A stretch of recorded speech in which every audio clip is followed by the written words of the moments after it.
العالمين الرحمن الرحيم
দেখা যাচ্ছে, আপনি একটু লাইভটা শেয়ার করে নেন আপনি।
ঠিক আছে দোস্ত, তুমি সাউন্ড আসে না বলছো, এই জন্য ধন্যবাদ। এখন কি সাউন্ডটা ক্লিয়ার আসে কিনা আমাকে একটু জানাবা, তাহলে আমি একটু উপকৃত হব।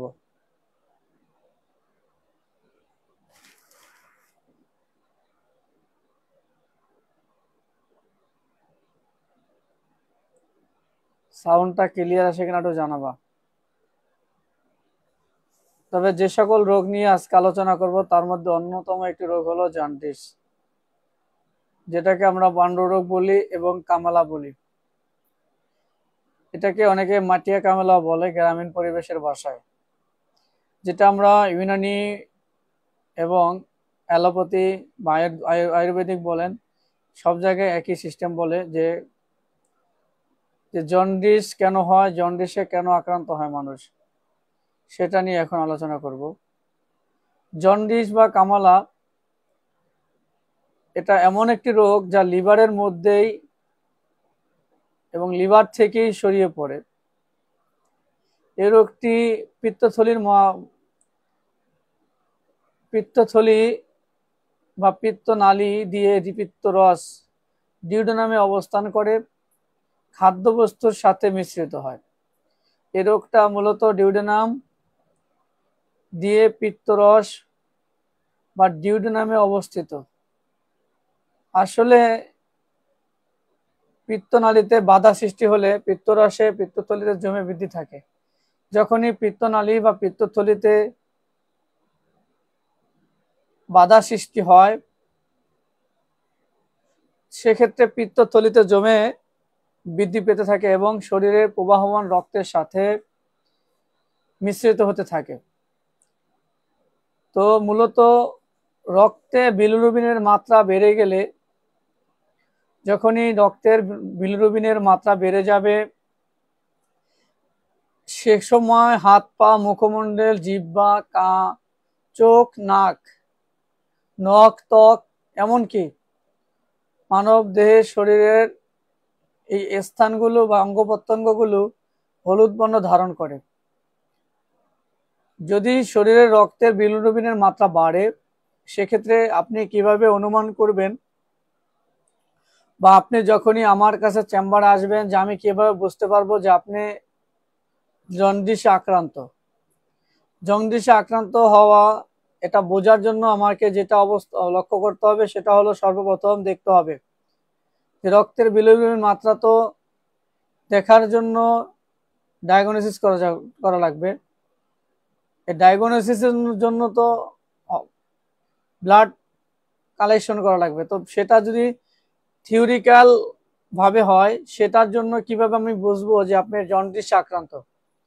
তো জন্ডিসে আক্রান্ত বোঝার জন্য সর্বপ্রথম যে বিষয়গুলো লক্ষ্য করতে হবে খেয়াল করতে হবে সেটা হলো হাত পা মুখমণ্ডল এমনকি জিহ্বা চোখ নখ হাতের নখ বা পায়ের নখ ত্বক শরীরের ত্বক চামড়া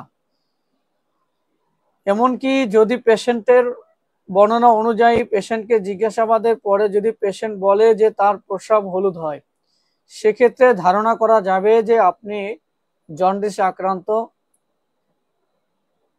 আর এই লক্ষণগুলো প্রকাশ পেলে বোঝা যাবে যে এটাই হলো জন্ডিস। যখনই লক্ষণগুলো আপনার কাছে স্পষ্ট ধারণা বা স্পষ্ট প্রকাশ পাবে তখনই বোঝা যাবে এটা জন্ডিসে আক্রান্ত রোগী। তবে রক্তে কতটুকু পরিমাণ বিলিরুবিন সঞ্চিত হয় জন্ডিস সৃষ্টি হয় তাও আমাদের জানা দরকার। একজন মানুষের শরীর থেকে 100 মিলিলিটার রক্তে সিরাম বিলিরুবিনের স্বাভাবিক মাত্রা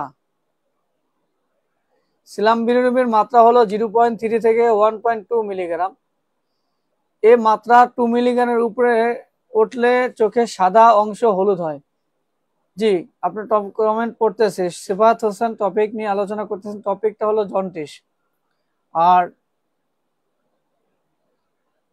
কিভাবে আপনিও নিজে একটা রিপোর্ট দেখলে বুঝতে পারবেন যে যদি আপনি এসজিপিটি টেস্ট করান এস বিলিরুবিন করান তাহলে আপনি বুঝতে পারবেন যে জন্ডিসে আক্রান্ত কিনা। এই এস বিলিরুবিনের মাত্রা থাকে 0.3 থেকে 1.2 পর্যন্ত 2 মিলিগ্রাম। যদি এর মাত্রা 1.2 এর উপরে অর্থাৎ 2 মিলিগ্রামের উপরে উঠলে একজন মানুষের চোখের যে সাদা অংশ সেটা হলুদ হয়ে যাবে, এটা দেখলেও বুঝতে পারবেন। তবে জন্ডিস কত প্রকার? জন্ডিস সাধারণত 3 প্রকার। সাধারণত 3 প্রকারের জন্ডিস। একটা হলো লিভার এর কৌশিক জন্ডিস যেটা সংক্রমণজনিত কারণে জন্ডিস। 2 নম্বর হলো পিত্তবাহী নালীবদ্ধতাজনিত জন্ডিস। পিত্ত থেকে যে নালীতে বাধাগ্রস্ত হয়ে সৃষ্টি হয় সেটাকে পিত্তবাহিত জন্ডিস বলে। আরেকটি হলো রোহিত রক্তকণিকা বিনাশজনিত জন্ডিস। লোহিত রক্তকণিকা বিনাশজনিত জন্ডিস এই 3 প্রকারের জন্ডিস। তার মধ্যে আপনি কিভাবে বুঝবেন যে আপনি কোন জন্ডিসে আক্রান্ত? লিভারের কারণে জন্ডিসে আক্রান্ত, না পিত্তর কারণে তো জন্ডিসে আক্রান্ত, না রক্তের কারণে জন্ডিসে আক্রান্ত? সেটা বোঝার জন্য সর্বপ্রথম আমি যেটা আলোচনা করবো এখন লিভারের কৌশিক জন্ডিস সংক্রমণজনিত জন্ডিস যেটা কৌশিক জন্ডিস, এটা জানার জন্য আপনাকে যেটা দেখতে হবে লিভারের কোষ নষ্ট হয়ে গেলে তখন লিভারে বিলিরুবিনকে পিত্তথলিতে পাঠিয়ে দিতে পারে। লিভারে যখন বিলিরুবিন এর মাত্রা বেড়ে যাবে তখন এই বিলিরুবিনকে পিত্তথলিতে পাঠিয়ে দিতে পারে না লিভার, ফলে জন্ডিস দেখা দেয়। একে যকৃৎ কৌশিক, এটা যকৃৎ কৌশিক জন্ডিস বা সংক্রমণজনিত জন্ডিস বলে। এটা আবার 2 ধরনের হতে পারে। লিভারের কারণে 2 ধরনের জন্ডিস হওয়ার সম্ভাবনা থাকে। একটা হলো একিউট হেপাটাইটিস আর একটা হলো ক্রনিক হেপাটাইটিস, যেটাকে আমরা হেপাটাইটিস জিবি ভাইরাস হিসেবে চিনি, হেপাটাইটিস। তো এর কারণ কি? এই হেপাটাইটিস ভাইরাস সমূহ বা এটার কারণটা কি হতে পারে? হেপাটাইটিস ভাইরাস সমূহ এর জন্য দায়ী ভাইরাসগুলো, যে সকল ভাইরাসগুলো দায়ী থাকে হেপাটাইটিস হওয়ার জন্য, সেগুলোর মধ্যে অন্যতম হলো হ্যালোথেন। এই হ্যালোথেন এবং আয়োজিট এটা থাকে, এবং প্যারাসিটামল, অধিক মাত্রায় প্যারাসিটামল, অ্যানাবলিক স্টেরয়েড, মেথোট্রেক্সেট, গর্ভনিরোধ বড়ি। যারা গর্ভনিরোধ বড়ি খায় তাদের হয় ইস্ট্রোজেন এবং অ্যান্ড্রোজেন ইত্যাদি। বিশেষ করে হেপাটাইটিস হওয়ার জন্য মহিলারা বেশি আক্রান্ত হওয়ার সম্ভাবনা থাকবে,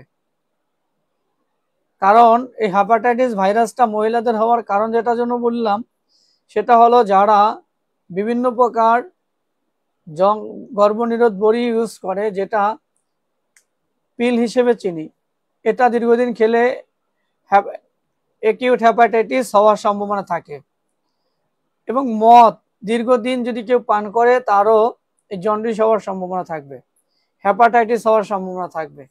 হেপাটাইটিস হওয়ার জন্য আরও কয়েকটি গুরুত্বপূর্ণ কারণ, যেটি হলো ক্রনিক বা দীর্ঘমেয়াদী লিভার সংক্রমণিত হেপাটাইটিস, সিরোসিস অফ লিভার, যেটা লিভার সিরোসিসের কারণে হয়ে থাকে। দেখা গেছে দীর্ঘকাল যদি পাকস্থলী সংক্রান্ত বা লিভার সংক্রান্ত রোগে কোনো রোগ ভোগে কোনো ব্যক্তি আক্রান্ত হয়, সেক্ষেত্রে তারও হেপাটাইটিস হওয়ার সম্ভাবনা থাকবে। অনেকে লিভারের লোহিত রক্তকণিকা হতে পিত্ত তৈরিতে ত্রুটি করে, লিভারের লোহিত রক্তকণিকা হতে পিত্ত তৈরিতে ত্রুটি করে, যেটা হলো লিভার সংক্রমণিত রোগ, সেটা হলো লিভারের রক্তকণিকা হতে যখন বাধা হয় তখন পিত্ত তৈরিতে ত্রুটি হলে তখন জন্ডিস হবে। দ্বিতীয় নম্বর হলো পিত্তবাহিত বা পিত্তবাহী নালীজনিত যে জন্ডিস, এটা কেন হবে? তো পিত্তবাহিত যে জন্ডিস সেটা হলো পিত্তরসের কোনো গতির কারণে বাধাপ্রাপ্ত হলে, পিত্তরস যদি কোনো গতির কারণে বাধাপ্রাপ্ত হয়, সেক্ষেত্রে এটি পিত্তবাহী নলিবদ্ধতা জনিত জন্ডিস বা কলেস্ট্রোটিক জন্ডিস বলে। এই কলেস্ট্রোটিক জন্ডিসের কারণ কি কি কারণে কলেস্ট্রোটিক জন্ডিস বা পিত্তবাহিত নালীজনিত জন্ডিস হতে পারে? এক নম্বর হলো যেমন ক্লোরোপ্রোমাজিন জাতীয় ঔষধ, লারগ্যাকটিল, অপসোনিল, এই সকল ঔষধ যে দীর্ঘদিন সেবন করবে তার হতে পারে। বিশেষ করে যারা মদ্যপানে আক্রান্ত, অ্যালকোহল গ্রহণ করেন, তাদের সম্ভাবনা বেশি। ভাইরাস হেপাটাইটিস বা ক্রনিক হেপাটাইটিস যেটাকে বলি, এটাতে আক্রান্ত হওয়ার সম্ভাবনা বেশি। সিরোসিস অফ লিভারের সিরোসিস, লিভারে বৃদ্ধি, লিভারে ক্ষতি, লিভারের কারণে হতে পারে। গুরুতর ব্যাকটেরিয়া যদি আপনার শরীরে প্রবেশ করে, সেক্ষেত্রে আপনার পিত্তবদ্ধতা জনিত জন্ডিস হতে পারে। এমনকি হজকিনসম লিম্ফোমা, এটার কারণে হতে পারে। গর্ভধারণের কারণে হতে পারে। দেখা গেছে অনেক সময়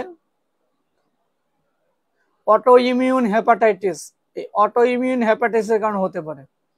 আবার দেখা গেছে বিলিয়ারি অবস্ট্রাকশন, যেমন পিত্তথলিতে পাথর, সিস্টিক ফাইব্রোসিস, প্যারাসাইট প্রদাহ, প্যানক্রিয়াস ক্যান্সার, প্যানক্রিয়াসে ক্যান্সার হয়, বাইল ডাক্টেট ক্যান্সার, বিলিয়ারি টিউমার, এমনকি মেটাস্টেটিক টিউমার, অ্যাম্পোলারি কার্সিনোমা ইত্যাদি এর কারণেও হতে পারে। আবার দেখা গেছে পিত্তনালী অনেকের সরু থাকে, ছোট থাকে, চিকন থাকে, সেক্ষেত্রেও পিত্তবাহী নালীবদ্ধতা জনিত জন্ডিস হতে পারে। তৃতীয় নম্বর হলো লোহিত রক্তকণিকা জনিত জন্ডিস। লোহিত রক্তকণিকার কারণে জন্ডিস হওয়ায় যে জন্ডিস, সেটা নিয়ে আলোচনা হবে। তবে লোহিত রক্তকণিকা ভেঙে বিলিরুবিনের মাত্রা বেড়ে গেলে যে ধরনের জন্ডিস দেখা দেয় বা যে জন্ডিস দেখা দেয়, সেটাকে আমরা লোহিত রক্তকণিকা বলে, বিনাশজনিত জন্ডিস বলে। মানে লোহিত রক্তকণিকা বিনাশ বলতে ভেঙে চূর্ণ বিচূর্ণ হয়ে যে জন্ডিস সৃষ্টি হয়, সেটাকে আমরা লোহিত রক্তকণিকা জনিত জন্ডিস বলি। আল্লাহু আকবার। এক্ষেত্রে অনেকে এটাকে মৃদু জন্ডিস দেখা দেয়, অনেকের ক্ষেত্রে জন্ডিসটা মৃদু জন্ডিস হিসেবে দেখা দেয়। এটার কারণ হলো এনজাইম, মানব শরীরে যে এনজাইম গ্লাইকোলাইসিস কমে গেলে, এনজাইম এবং গ্লাইকোলাইসিস কমে গেলে বা না থাকলে লোহিত রক্তকণিকা জনিত জন্ডিস বিনাশ জন্ডিস হবে। এবং হিমোগ্লোবিনোপ্যাথি যেমন থ্যালাসেমিয়া অনেকের থ্যালাসেমিয়া থাকলে সেক্ষেত্রে লোহিত রক্তকণিকা বিন্যাস হয়ে যায়। এবং স্পোরোসাইটোসিসের কারণেও হতে পারে। আবার আগুনে অনেক সময় যদি কেউ পুড়ে যায়, আগুনে পুড়ে যাওয়ার কারণেও লোহিত রক্তকণিকা বিন্যাস জনিত জন্ডিস হতে পারে। ঔষধ, বিভিন্ন ঔষধ সেবনে যেমন ড্যাপসন সেবনের কারণে লোহিত রক্তকণিকা ভেঙে চূর্ণ বিচ্ছিন্ন হয়ে যাবে। ম্যালেরিয়া জ্বরে আক্রান্ত ব্যক্তির লোহিত রক্তকণিকা বিন্যাস ভেঙে এই জন্ডিসে আক্রান্ত হওয়ার সম্ভাবনা থাকবে। কোনো প্রকার গুরুতর প্রদাহ কিংবা টিউমার বিষাক্ত পদার্থের সাথে বা জড়িত থাকিলে সেক্ষেত্রেও তার লোহিত রক্তকণিকা বিন্যাসজনিত জন্ডিসে আক্রান্ত হওয়ার সম্ভাবনা থাকবে। ইনফেক্টিভ ইরাইথ্রোপয়েসিস এর কারণে হতে পারে, এরিথ্রোব্লাস্টোসিস ফিটাসিস ইত্যাদি কারণে হতে পারে। কোনো কারণে পিত্তে বেশি পরিমাণে নিঃসরণ হলে, যদি পিত্তর পরিমাণ বেশি নিঃসরিত হয়ে যায় সেক্ষেত্রে হতে পারে। তবে পিত্তের স্বাভাবিক পরিবর্তনের ত্রুটি হলে, পিত্তের যদি স্বাভাবিক পরিবর্তনের ত্রুটি হয় সেক্ষেত্রে লোহিত রক্তকণিকা বিন্যাসজনিত জন্ডিস হবে। এক্ষেত্রে এটার লক্ষণ কি? এই রোগের লক্ষণ প্রকাশ পাওয়ার মূল কারণ হলো মুখ, চোখ, নখ, থুতু এবং ত্বক যদি হলুদ হয়। একজন হাতের নখ দেখলে বোঝা যাবে উনি জন্ডিসে আক্রান্ত কিনা, সাদা কি হলুদ কিনা। তবে হ্যাঁ, অনেকে হলুদ খাবার খেয়ে হাসছে, তার ডান হাত হলুদ হতে পারে, সেটা আবার জন্ডিস ধরা যাবে না। দ্বিতীয়ত হলো মূত্র সরিষার তেলের মতো, আবার কখনো হলুদ রঙের মতো হবে। প্রস্রাব হলুদ হবে এবং প্রস্রাব সরিষার তৈলের মতো হবে। এ সকল রোগীর বমি বমি ভাব হয়। পেট ফাঁপা, পাতলা পায়খানা এবং অরুচিও থাকে। এই সকল রোগীর পেট ফাঁপা থাকবে, পাতলা পায়খানা থাকবে এবং অরুচি থাকবে। মলে পিত্ত থাকে না, ফলে মল ফ্যাকাশে হবে, মল ফ্যাকাশে বা সাদা বর্ণ হবে। দীর্ঘদিন ভুগলে রোগীর নির্লেপ হয়ে যায় এবং বমি বেশি হবে। দীর্ঘদিন যদি জন্ডিসে আক্রান্ত হয়ে থাকেন সেক্ষেত্রে রোগী বমি হতে পারে, শরীরে জ্বালা পোড়া এবং চুলকানি থাকতে পারে। এই সকল রোগীর শরীরে জ্বালা পোড়া হবে এবং চুলকানি থাকবে। প্লীহা বড় হয়ে যাবে, তা আস্তে আস্তে বড় হবে। ওজন কমতে থাকবে, পেট ব্যথা এবং জ্বর থাকতে পারে। এই সকল রোগীর পেটে ব্যথা থাকবে এবং জ্বর থাকতে পারে। রক্ত স্বল্পতা দেখা দেবে, এই সকল রোগীর রক্ত স্বল্পতা দেখা দিবে। তবে এই সকল লক্ষণগুলো প্রকাশ পেলেই দ্রুত একজন চিকিৎসকের নিকট শরণাপন্ন হওয়া অতি জরুরি, অন্যথায় বিপদ হওয়ার সম্ভাবনা থাকবে। আমার পরামর্শ হলো পূর্ণ বিশ্রামে থাকবে রোগী। এই রোগী পূর্ণ বিশ্রামে কমপক্ষে 1 সপ্তাহ থাকবে। প্রচুর পরিমাণে পানি পান করবে, তাজা ফলের রস খাবে এবং বাতাবি লেবু বলেন, আনার বলেন, ডাবের পানি বলেন, গ্লুকোজ বলেন, ছোট মাছ, মুরগির ঝোল, পেঁপে এবং পটল এ সকল জাতীয় তরকারি জাতীয় খাবে। তৈলাক্ত এবং চর্বি জাতীয় খাবার কিছুদিনের জন্য পরিহার করবে। তাহলে আশা করা যাবে যে এই সকল রোগী সুস্থ হওয়ার সম্ভাবনা থাকবে। এবং রৌদ্রতাপ এড়িয়ে চলা উচিত। এই সকল রোগীর রৌদ্রতাপ এড়িয়ে চলা উচিত। বাসি এবং খোলা খাবার এবং বিশুদ্ধ পানি ছাড়া অবিশুদ্ধ, যেটা ফুটানো পানি ছাড়া না খাওয়া। কোমল পানীয় বিশিষ্ট বিভিন্ন প্রকার কোমল পানীয় যেটা আছে, পেপসি বলেন, 7 আপ বলেন, মজু বলেন, ড্রিঙ্ক ওয়াটার যেটা আছে, এটি দীর্ঘদিন খেলে সমস্যা হবে এবং খুব দ্রুত উনি পরিত্যাজ্য করবেন। নিয়মিত একজন চিকিৎসকের পরামর্শ নিয়ে চলাচল করবেন। যদি কেউ জন্ডিসে আক্রান্ত হন এবং চিকিৎসা গ্রহণ করতে চান, সেক্ষেত্রে স্ক্রিনে দেওয়া আমার প্রোফাইলে নাম্বার আছে এবং আপনি মেসেঞ্জারে নক করবেন, আমি আপনাকে সাজেশন করে দেব। হামদাদের কয়েকটি ঔষধ আছে যেগুলো আপনার জন্য জন্ডিসের জন্য, জিগার বা ইয়ারকানের জন্য অনেক উপকারী হবে, এটা ব্যবহার করবেন। তো জন্ডিস সম্পর্কে আর যদি কারো কোশ্চেন থাকে আপনি জিজ্ঞেস করতে পারেন। তবে এখন যেটা আলোচনা হবে সেটা হলো হেপাটাইটিস কি। হেপাটাইটিস কি সেটা নিয়ে আলোচনা করব। এই হেপাটাইটিস হলো লিভার প্রদাহ।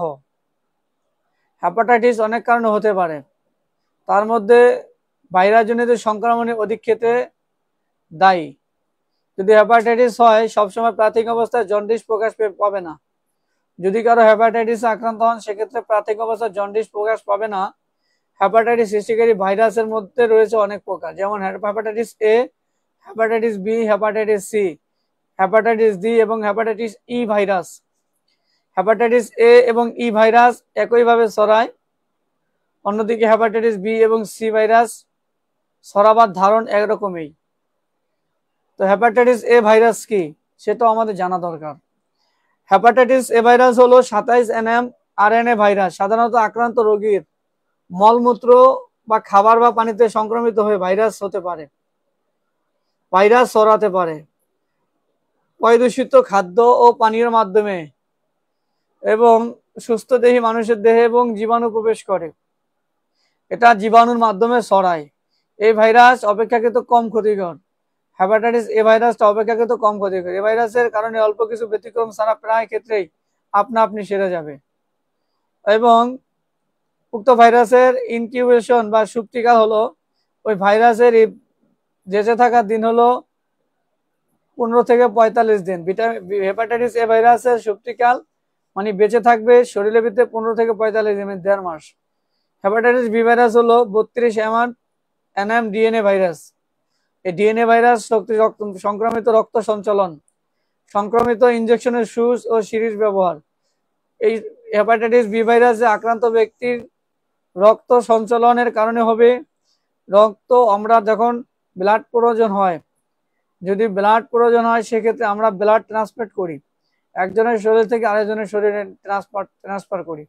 সেক্ষেত্রে যদি আক্রান্ত ব্যক্তি হেপাটাইটিস বি ভাইরাস আক্রান্ত থাকে সেক্ষেত্রে তার রক্ত যদি কেউ কারো শরীরে প্রবেশ করে সেক্ষেত্রে তারও হেপাটাইটিস বি ভাইরাস হবে। এবং আক্রান্ত ব্যক্তি বা আক্রান্ত মা থেকে গর্ভস্থ সন্তানের বা রোগীর মুখের লালা এবং কি পুরুষের বীর্য বা যৌনরস শরীরের যে কোনো নিশ্চিত রস থেকে সংক্রমিত হতে পারে।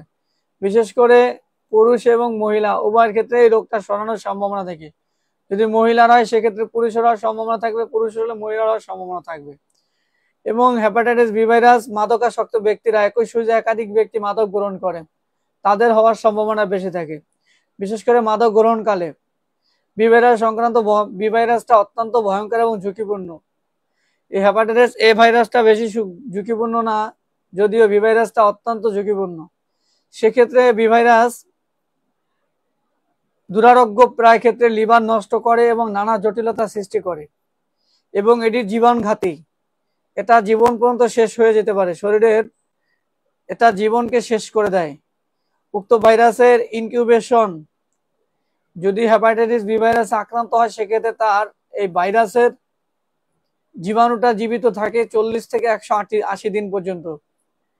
তবে দ্রুত চিকিৎসা গ্রহণ করা উত্তম। যত দেরি করবেন তত হেপাটাইটিস বি ভাইরাস নিয়ে তত ঝামেলা বেশি, কারণ হেপাটাইটিস বি ভাইরাসটা এক মরণঘাতী বা জীবনঘাতী ভাইরাস। হেপাটাইটিস সি ভাইরাস কি? রক্ত ট্রান্সফিউশনের মাধ্যমে, আমি একটু আগে বলেছিলাম যে বি ভাইরাস সম্ভব, আমরা যে রক্ত ট্রান্সফিউশনের জন্য রক্ত প্রয়োজন হলে বিভিন্ন জনের রক্ত বিভিন্ন জনের শরীরে নেই, সেক্ষেত্রে এর প্রধান কারণ হলো রক্তের ট্রান্সফিউশনের মাধ্যমে প্রধানত কারণ হেপাটাইটিস সি ভাইরাসের সুস্থ ব্যক্তিকে প্রবেশ করলে যদি আক্রান্ত ব্যক্তির ব্লাড একজন সুস্থ ব্যক্তির শরীরে প্রবেশ করে, সেক্ষেত্রে সে ব্যক্তি হেপাটাইটিস ভাইরাসে সি ভাইরাসে আক্রান্ত হবে। এবং ইনজেকশনের মাধ্যমে মাদক গ্রহণ, একই সুজ একাধিক ব্যক্তি গ্রহণ ভাইরাস বিস্তার লাভ করতে পারে। তবে বিশেষ করে যৌন সঙ্গমের মাধ্যমে এ রোগটি vitamin B hepatitis C virus ছড়ায় না, এটি রিপোর্ট বা প্রমাণ পাওয়া যায়নি। এটার প্রমাণ এখনই পাওয়া যায় নাই যে হেপাটাইটিস সি ভাইরাসটি যৌন সঙ্গমের মাধ্যমে ছড়াবে। কিন্তু হ্যাঁ, হেপাটাইটিস বি ভাইরাসটি ছড়াবে, যেটি রক্ত সঞ্চালন এবং বীর্যরসের কারণে সম্ভাবনা আছে। এবং হেপাটাইটিস সি ভাইরাস ভয়ঙ্কর, অত্যন্ত ঝুঁকিপূর্ণ। এই হেপাটাইটিস সি ভাইরাসও ভয়ঙ্কর এবং অত্যন্ত ঝুঁকিপূর্ণ এবং দুরারোগ্য ব্যাধি। এই দুরারোগ্য এবং লিভার নষ্ট করে, বিভিন্ন লিভার, শরীরের লিভার নষ্ট করে এবং জটিলতা সৃষ্টি করে, এবং এটাও জীবনঘাতী, মানুষের জীবন পর্যন্ত শেষ হয়ে যেতে পারে। তবে এই ভাইরাসের সুপ্তিকাল 1 সপ্তাহ, বেশি দিন না। বেশি দিন এই ভাইরাসটা জীবিত থাকে না। তবে সবচেয়ে বেশি জীবিত থাকা ভাইরাসটি হলো hepatitis B virus. Hepatitis B ভাইরাসটা হলো অত্যন্ত ঝুঁকিপূর্ণ একটি ভাইরাস। হেপাটাইটিস জি ভাইরাস হলো 35 nmRNA ভাইরাস, যেটাকে বলি। এর সংক্রমণ ধারণা হেপাটাইটিস বি ভাইরাসের অনুরূপ এবং প্রায় একই ব্যক্তিকে উভয় সন্ধান মেলে। উক্ত ভাইরাসের ইনকিউবেশন হলো, এই ভাইরাসের হেপাটাইটিস জি ভাইরাসে বেশি একটা মানুষ উভয় ক্ষতিগ্রস্ত হয় না, কম হয়। এটার সুপ্তিকাল হলো 30 থেকে 50 দিন। আর হেপাটাইটিস ই ভাইরাস, যেটা 34 nmRNA ভাইরাস, অন্ত্রপথে সংক্রমিত হয়। যেমনটা হয় এই ভাইরাসে যেটা হয় সেটা হয় আগে নন এবং নন বি ভাইরাস বলা হতে থাকে। ই অপেক্ষাকৃত কম সংক্রামক হলেও ভবিষ্যতে অল্প কিছু ব্যতিক্রম ছাড়া ক্ষেত্রে আপনা আপনি সেরে যায়। উক্ত ভাইরাস ইনকিউবেশনের পিরিয়ড সুপ্তিকাল থেকে 30 থেকে 50 দিন। তবে হেপাটাইটিস ই ভাইরাসের জীবননাশ প্রাণ থাকে হলো 50 দিন। তবে আসলে এটা আমি মনে করি হেপাটাইটিস বি ভাইরাস বা হেপাটাইটিস এ ভাইরাস বা সি ভাইরাস, জি ভাইরাস, ই ভাইরাস, যে কোনো ভাইরাসে আপনি আক্রান্ত হেপাটাইটিসে, আমার পরামর্শ থাকবে সেটা আমি আলোচনা করব। তবে দ্রুত চিকিৎসা গ্রহণ করবেন, সেক্ষেত্রে বেশি ঝুঁকিপূর্ণ হবে না। দ্রুত চিকিৎসা গ্রহণ করলে বেশি ঝুঁকিপূর্ণ হবে না, এটা আশাবাদী। পরামর্শ হলো রোগীকে বিশ্রামে দিতে হবে। এই সকল রোগী পর্যাপ্ত বিশ্রাম প্রয়োজন। চিকিৎসক নির্ধারণ করবে, একজন ফিজিশিয়ান নির্ধারণ করবে বিশ্রামের মাত্রা কতদিন থাকতে পারে। তার মানে আপনি ফলো আপে থাকতে হবে। ফলো আপে থাকবেন, আপনাকে চিকিৎসক নির্দেশনা দিবে কতদিন পর পর আপনাকে ফলো আপ করবে। এমনকি এসব রোগীর এমনিতে ক্ষুধা বা বমি ক্লান্তি অবস্থা থাকে।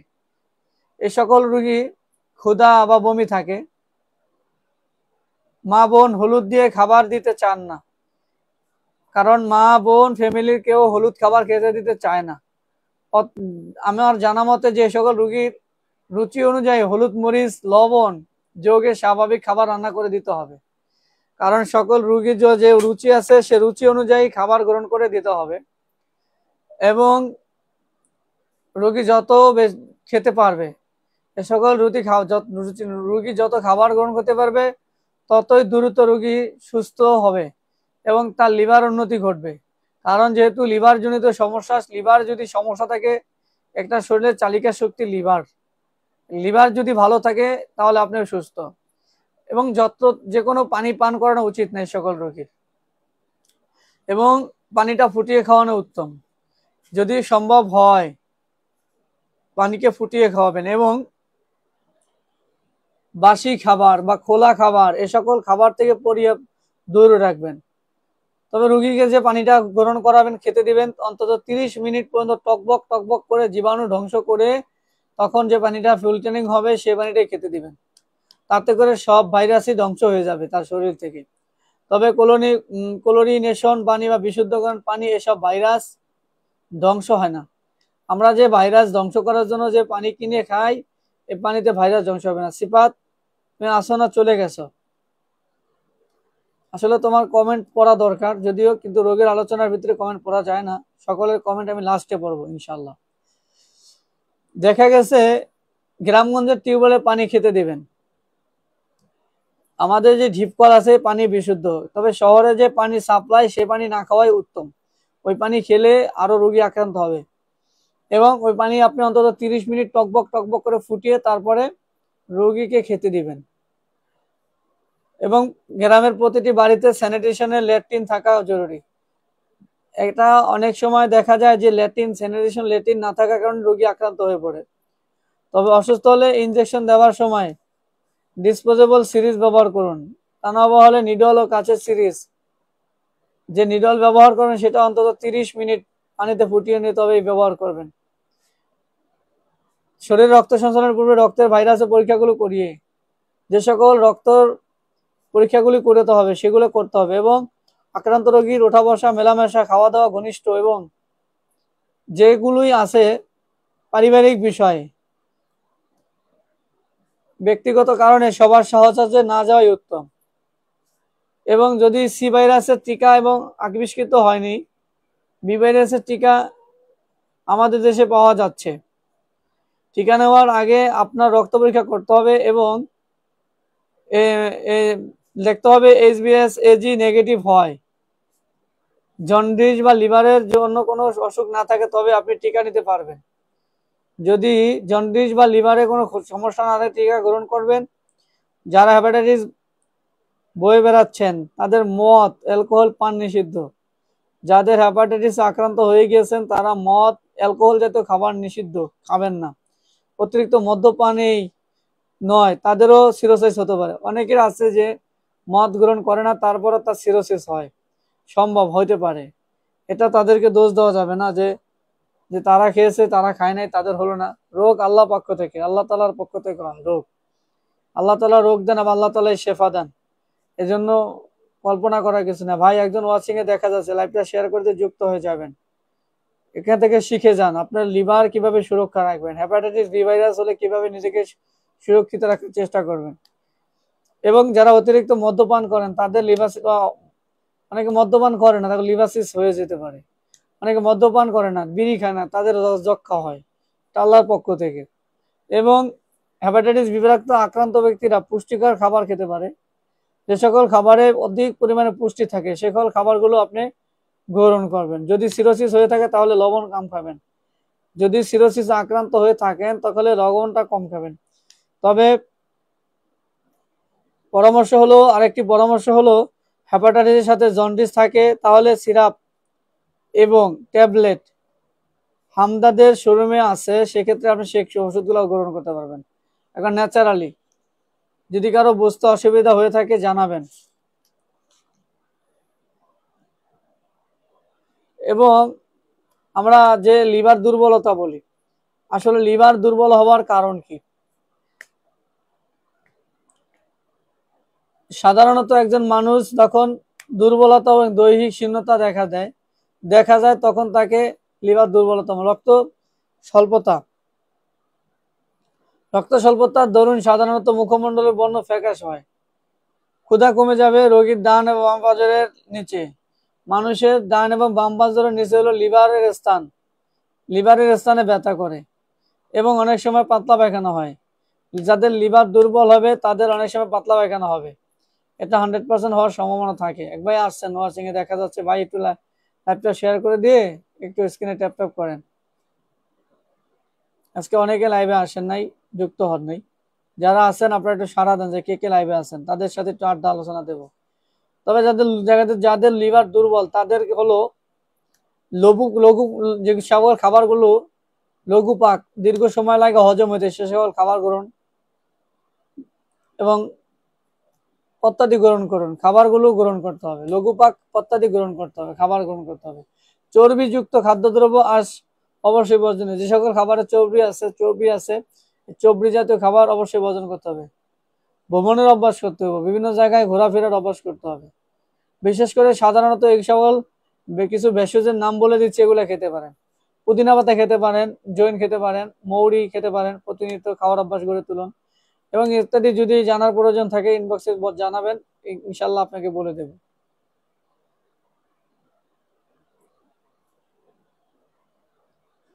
তো লিভার সিরোসিসটা কি সেটা নিয়ে আলোচনা এখন।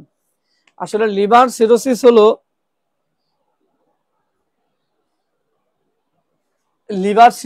যে কোনো বয়সে যে কোনো মানুষের হতে পারে। এই লিভার সিরোসিসের কারণে মানুষের মৃত্যুর হার বেশি। এই রোগটা মূলত যৌবনে রোগ হলে, বিশেষ করে একজন যুবকের যদি যৌবনকালে রোগ হয় তা সেক্ষেত্রে অকালে মৃত্যুবরণ হয়। অকালে মানে অকাল বলতে অকাল কোনো শব্দ নেই, যদিও বইয়ের ভাষায় অকাল আসে, কিন্তু অকাল নেই, কালেই সব। তো এই লিভার সিরোসিসের যৌবনের রোগে আক্রান্ত হলে যে কোনো সময় মৃত্যুবরণ হতে পারে। করনিক হ্যাপাটাইটিস থেকে অনেক সময় লিভার সিরোসিস হয়। যাদের করনিক হ্যাপাটাইটিস আছে তাদের থেকে লিভার সিরোসিস হয়ে থাকে। সেজন্য করনিক হ্যাপাটাইটিস ও লিভার সিরোসিস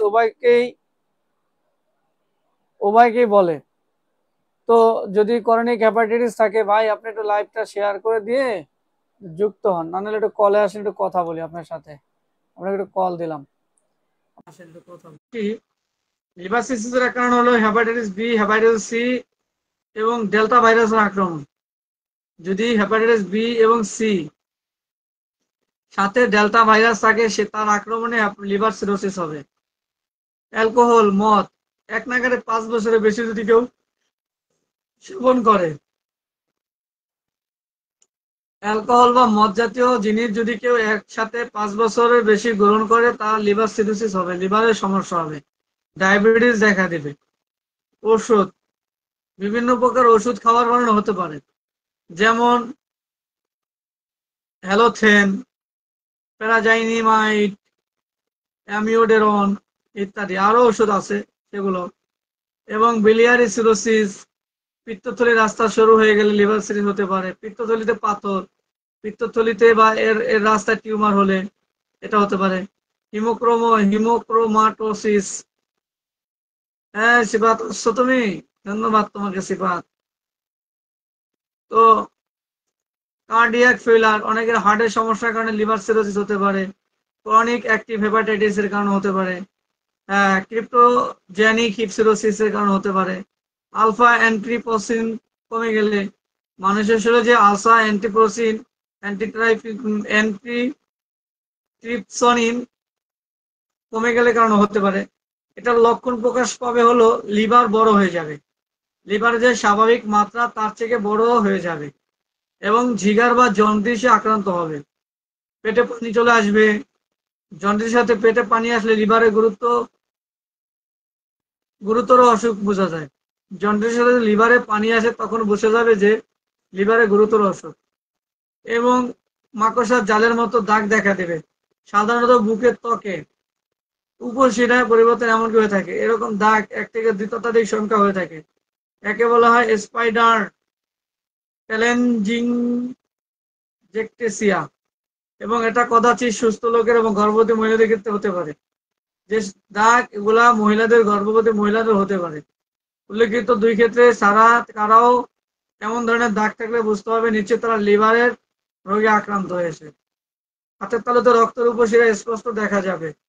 আঙ্গুলের মাথায়, জিহ্বা, অগ্রভাগ নালীর রং ধারণা করা। এমনকি যদি লিভার সিরোসিস থাকে, সেক্ষেত্রে পুরুষ বা মহিলা উভয় যৌন চাহিদা কমে যাবে, থাকবে না। লিভারের কারণে শারীরিক চাহিদাটা আস্তে আস্তে নষ্ট হয়ে যাবে। পুরুষের নাভির নিচে লোম আস্তে আস্তে চলে যাবে লিভার সিরোসিসের কারণে। অন্ডকোষ শুকিয়ে ছোট হয়ে যাবে এবং মহিলাদের ক্ষেত্রে লোম উঠে যেতে পারে। একই অবস্থা, দুজনের উভয় ক্ষেত্রে হতে পারে। এবং পুরুষদের বিশেষ করে লিভার সিরোসিস হলে স্তন বড় হতে থাকবে এবং মহিলাদের লিভার সিরোসিস, লিভার আক্রান্ত হলে স্তন আস্তে আস্তে ছোট হয়ে শুকিয়ে যাবে। এবং মহিলাদের ক্ষেত্রে মাসিক স্রাব অনিয়ম বা বন্ধ হয়ে যেতে পারে। লিভার সিরোসিসের কারণে মহিলাদের ক্ষেত্রে যে মেন্স আছে সেটা অনিয়মিত হবে এবং বন্ধ হয়ে যাওয়ার সম্ভাবনা থাকবে। তবে এটার জটিলতা অনেক বেশি। লিভার সিরোসিসের কারণে মানুষের পেটে পানি চলে আসবে, কিডনি অকেজো হয়ে যাবে, যে চালিকা শক্তি কিডনি, লিভারে ক্যান্সার হওয়ার সম্ভাবনা থাকে, অনেকের হয়ে যায়। মানসিক ভারসাম্যটা নষ্ট হয়ে যায়। মানসিক যেটা শক্তি থাকে, ভারসাম্য থাকে, ভারসাম্যটা আস্তে আস্তে নষ্ট হয়ে যাবে লিভার সিরোসিসের কারণে। লিভারের সম্পর্কে আলোচনা করলাম। আর দুটা রোগ নিয়ে আলোচনা করে আজকের মতো লাইভ থেকে বিদায় নেব ইনশাআল্লাহ। লিভার অ্যাবসেস, এটা আবার কি? লিভার অ্যাবসেস একটি ব্যাকটেরিয়া বাহিত অ্যামিবা, ব্যাকটেরিয়া কিংবা অ্যামিবা দ্বারা হয়ে থাকে রোগটা। তবে উভয় ক্ষেত্রে রোগের লক্ষণ একই রকম থাকে।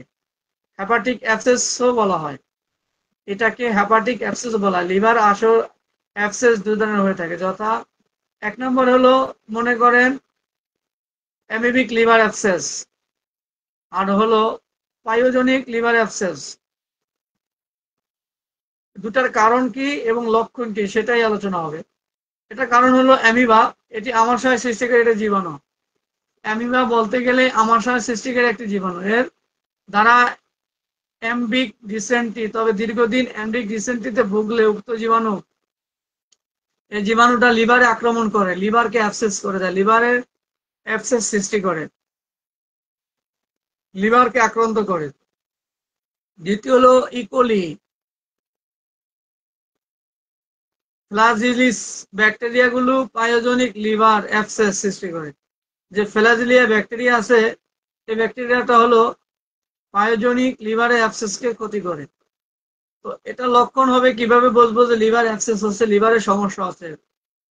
ওজন কমতে থাকবে, জ্বর থাকবে, অসুস্থ অসুস্থ ভাব, ঘাম হওয়া এবং মৃদু জন্ডিস হতে পারে। পেট ব্যথা হবে, উপরের পেটে ডান দিকে ব্যথা হবে, ডান কাত পর্যন্ত ছড়াবে, ব্যথাটা ডান দিক থেকে শুরু হয়ে ডান কাত পর্যন্ত ছড়াবে এবং কাশি হবে, ডান কাতে ব্যথা হবে। বিশেষ করে বড় অ্যাবসেস ফেটে ডায়াফ্রাম ছিদ্র করে উপরের দিকে ফুসফুসে ঢুকে অথবা পুষ কাশির সাথে বেরিয়ে আসে। এটা হলো যখন লিভার বড় অ্যাবসেস ফেটে যায়, অ্যাবসেসটা ফেটে যাবে, তখন ডায়াফ্রাম ছিদ্র করে উপরের দিকে ফুসফুসে চলে আসবে, তখন আস্তে আস্তে পুজ আকারে বের হয়ে চলে আসবে কাশির সাথে। বুকের এক্সরে যদি করান, ডায়াফ্রামের উপরের দিকে থাকবে, ডান দিকে অংশ কম নড়াচড়া করবে এবং এটা দেখতে পাবেন। আমাশয় দীর্ঘদিনের ইতিহাস পাওয়া যাবে। লিভার অ্যাবসেসের রোগীর আমাশয় হবে, দীর্ঘদিনের অ্যাবসেস পাওয়া যাবে। তবে রোগটি নিশ্চিত করতে হলে, যে লিভার অ্যাবসেসের রোগটি নিশ্চিত করতে হলে আলট্রাসোনোগ্রাম করলে 90% রোগ ধরা পড়ার সম্ভাবনা থাকবে ইনশাল্লাহ। আলট্রাসাউন্ডের মাধ্যমেই সুচ ঢুকালে পুজ আসলে বোঝা যাবে অ্যাবসেস আছে। এই আলট্রাসাউন্ড পরীক্ষার মাধ্যমে যদি সুচ ঢোকায়, সেক্ষেত্রে যদি দেখে যে পুজ আসে, তখন বোঝা যাবে যে সে লিভার অ্যাবসেসে আক্রান্ত হয়েছে। তবে লিভার অ্যাবসেস সম্পর্কে যদি কেউ বিস্তারিত জানতে চান, ইনবক্স করবেন, ইনশাল্লাহ বলে দেব। প্লীহা সম্পর্কিত রোগ যেটা আর কি, প্লীহা কাকে বলে? বাম পাজরের নিম্নভাগে চাপ দিলে যে বর্ধিত প্লীহার প্রভাব অনেকটা সেটা নাভির উপরিভাগ পর্যন্ত ছড়িয়ে পড়ে। অনেক সময় রোগীর বাম পাজরের নিম্নাঞ্চলে ব্যথা অনুভব করে এবং ফুটে পেট ফুলে যায়, সেই সঙ্গে রক্তহীনতাও দেখা দেয়। সাধারণত সেই সাথে রোগীর রক্তহীনতাও দেখা দেয়। তো সাধারণত বারংবার ম্যালেরিয়া জ্বর আক্রান্ত হওয়ার কারণে প্লীহা বৃদ্ধি পায়। একজন মানুষের প্লীহা কেমন বৃদ্ধি পায়? যদি একটা মানুষ বারবার ম্যালেরিয়া জ্বর আক্রান্ত হয়, ম্যালেরিয়া জ্বরটা বিশেষ করে পার্বত্য অঞ্চলে বেশি থাকে, পাহাড়ি অঞ্চলে বেশি থাকে ম্যালেরিয়া জ্বরটা। ওই সকল অঞ্চলে ঝোপঝাড় বেশি থাকে, সেক্ষেত্রে ওই সকল অঞ্চলে ম্যালেরিয়া বেশি থাকে। তবে ম্যালেরিয়া জ্বরে যদি আক্রান্ত থাকেন, সেক্ষেত্রে খুব দ্রুত ডাক্তার দেখানো উচিত। অন্যথায় প্লীহা বড় হয়ে গেলে তখন অনেক কষ্ট হবে এবং চিকিৎসা করি আপনার রোগটি সারিয়ে তোলাও অনেক কষ্ট হবে। এবং এটার জন্য পরামর্শ হলে উষ্ণ প্রকৃতির খাবার, গরম মশলা যুক্ত এবং চর্বিযুক্ত খাবার পরিহার করা উত্তম। যাদের লিভার বড় হয়ে গেছে, লিভার প্লীহা বড় হয়ে গেছে, তাদের অধিক মশলাযুক্ত খাবার এবং অধিক গরমযুক্ত খাবার পরিহার করে চলা উত্তম। লঘু এবং সহজে পচ্য খাবার, যে খাবারগুলো দ্রুত পচে, প্রচুর পরিমাণে মূলা, যেমন পেঁপে, কাঁচা পেঁপে প্রতিদিন, হিমেল, আসসালামু আলাইকুম, ভালো আছো বন্ধু, প্রতিদিন 1 গ্রাম পরিমাণে সর্ষে ইত্যাদি ইত্যাদি গ্রহণ করতে হয়। যাদের প্লীহা বড় হয়েছে তাদের উচিত হলো প্রচুর পরিমাণে মূলা, কাঁচা মূলা এবং কাঁচা পেঁপে, সাথে 1 গ্রাম পরিমাণ সরিষা যদি খেতে পারে, সেক্ষেত্রে আশা করা যায় যে সে উপকার পাবে। তবে এটার জন্য ন্যাচারালি ট্রিটমেন্ট যদি নিতে চান, সেক্ষেত্রে ন্যাচারালি ভাবে মেডিসিন খেতে হবে। আর ন্যাচারাল মেডিসিন শরীরের জন্য কোনো ক্ষতি করবে না। ন্যাচারাল মেডিসিন শরীরের ইমিউনিটি সিস্টেম ভালো রাখে, রোগ প্রতিরোধ ক্ষমতা বৃদ্ধি করে, আপনার আমার শরীরকে সতেজ রাখে, চাঙ্গা রাখে। তবে যদি প্লীহা রোগে আক্রান্ত হন সেক্ষেত্রে এটার জন্য আপনার যে খাবারের পরামর্শ দেব সেটা হলো অধিক চর্বিযুক্ত মশলাযুক্ত গরম খাবার থেকে পরিহার করবেন এবং সহজে পচে সহজে হজম হবে এই সকল খাবার বেশি গ্রহণ করবেন। যেমন পেঁপে খেতে পারেন, কাঁচা পেঁপে প্রতিদিন লিভারের জন্য, প্লীহার জন্য, প্লীহা বড় থাকলে প্রতিদিন পেঁপে খাবেন। পেঁপেটা আপনার শরীরের জন্য অনেক উপকার, অত্যন্ত উপকারী একটা জিনিস পেঁপে। এবং মূলাও খেতে পারেন, কাঁচা মূলা আছে, মূলা খেতে পারেন। 1 গ্রাম পরিমাণে যদি সরিষা খেতে পারেন তাও শরীরের জন্য বেটার। এবং যদি মেডিসিন খেতে চান সেক্ষেত্রে বলবেন, সাজেস্ট করে দেবো, কিনে কিনে খাবেন। এই ছিল আজকের লিভার বা প্লীহা রোগ নিয়ে আলোচনা। লিভারের রোগ এবং প্লীহার রোগ নিয়ে আলোচনা ছিল আজকে। যদি কারো বুঝতে অসুবিধা হয় তাহলে ইনবক্সে নক করবেন, ইনশাল্লাহ বলে দেবো। যে কোনো সমস্যার জন্য, যে কোনো রোগের জন্য যোগাযোগ করবেন, আমি বলে দেবো ইনশাল্লাহ।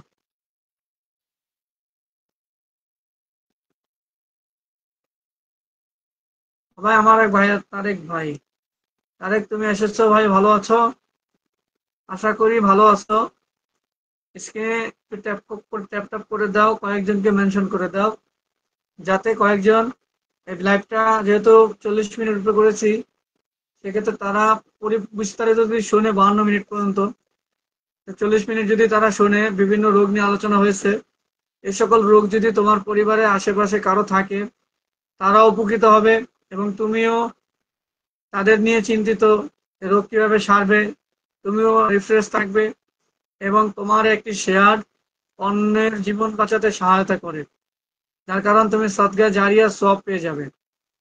আশা করি যে ওয়াচিং এ যারা আছেন, লাইভটা শেয়ার করেছেন এবং এক ভাইকে দেখতেছি আমি।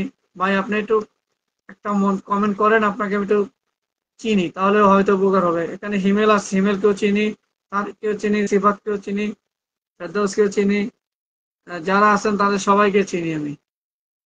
এখানে যারা আছে সবাইকে চিনি। তো চিনা পরিচিত লোকের কাছে যদি আসেন সেক্ষেত্রে উপকার হবে, ক্ষতি হবে না, তোরা আশাবাদী।